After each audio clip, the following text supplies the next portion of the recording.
Hello, great people. Welcome back to Global Happenings. Today, we're so excited to have you again.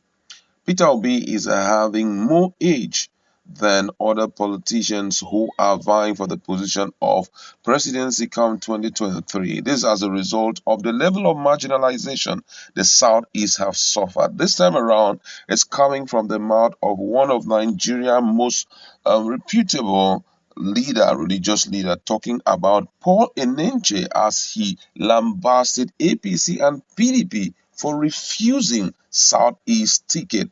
And he went further to open up on a lot of things about marginalization and why a Southeasterner should be the one to lead come 2023. We're going to be looking at full details of the news in a jiffy. But before we do that, if you've not subscribed to our channel, please do well hit on the red subscribe button and also the bell icon so that you can get notification anytime we publish our videos.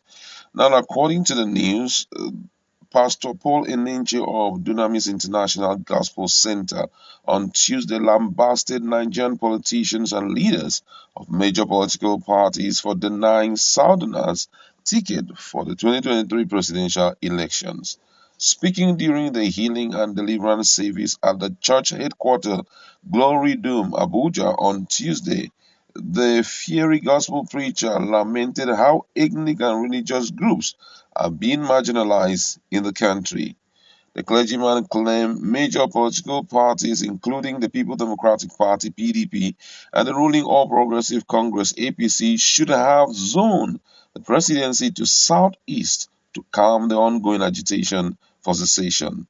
According to him, he said that when President Olusegun Obasanjo came into power in 1999, the two political parties decided to present candidates from the Southwest. They were Southwest Christians, so it was narrowed down.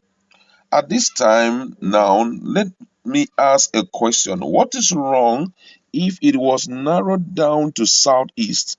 I'm asking out loud. People who have felt so marginalized and oppressed for a long time, why can't they be sensible and say, let Southeast produce presidency so that the party gives ticket to candidates from that region?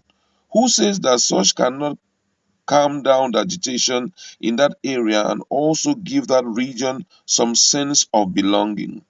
Who says that an Easterner cannot be a president of Nigeria? What did they do? What is their offense? Who said it? Where was the law made from? Never for once. Those who have had presidency many times are still clamoring to come. That is to say, there is a group of people that are not human. Such useless things are happening in various states of the country, and Jehovah is arresting the situation. I say it with authority. There is no part of this country that is stronger or better than the other. And I can tell you in both capacity and wisdom, if the same people have been ruling and everything is degenerating, why can't you try other people and see whether things will not change, whether things will not be better? Jehovah will change it by force. He will change the narrative by force. This is coming from a very renowned Nigerian preacher, Paul Enenche. And I think that at this point, this kind of issues should trigger more support for someone like Peter Obi. I stumbled on his pedigree. I was like, why is Nigeria rejecting a man of this capacity who, by virtue of his qualification and by virtue of his achievement, he can change the situation in this country? I'm going to read to you who Peter Obi is right now. Now, this is his pedigree. I'm going to read it out so that you understand what I'm talking about. First of all, he attended Christ the King College, Onitsha, University of Nigeria, Nsukka, BA Philosophy. Then he attended the Lagos Business School, Nigeria, Chief Executive Program.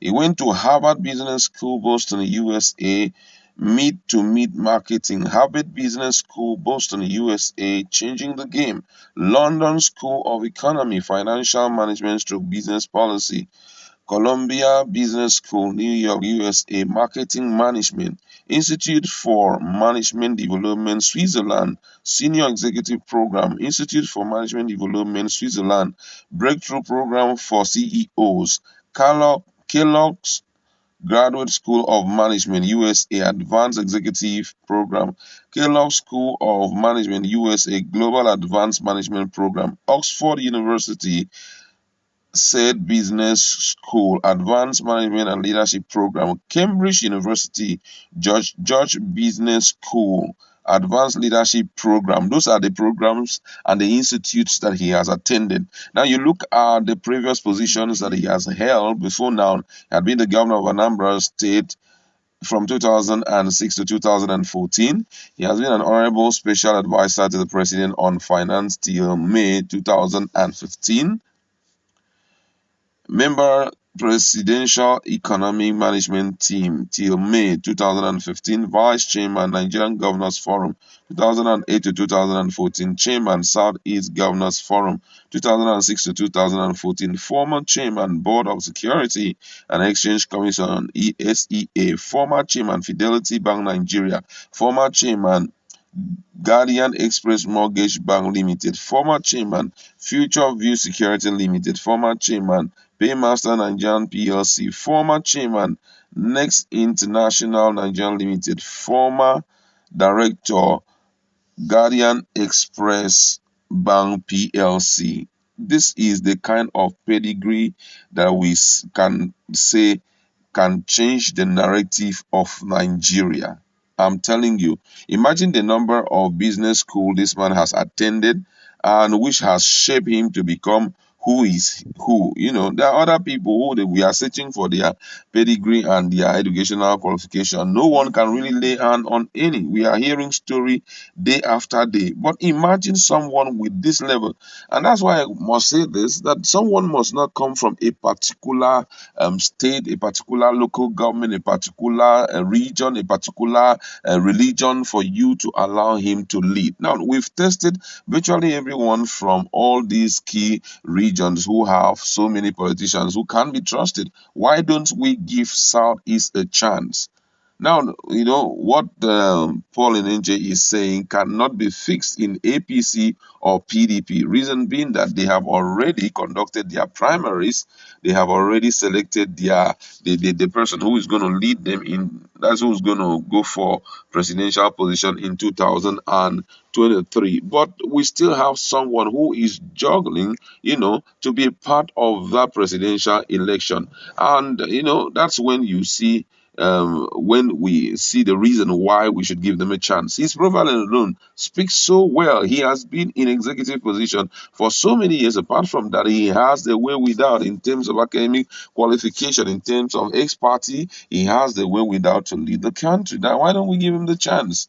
I mean, for someone like Peter Enenche, Paul Enenche, sorry, who had been in the bloc ministry-wise for a long time, to talk about this, it means that this is where the heart of God is going. And I'm not trying to campaign for Peter Obi, you understand? I'm not doing that at all. But I just feel at this point we should shelve this issue of marginalization and give these people a chance. At least let the Southeast rule Nigeria for the next 4 years. At least see what will happen. It will go an extra mile to correct some of the abnormalities which we have seen in this country. And who knows, it can keep the country as one. That's where I like to leave it. Go to our comment section.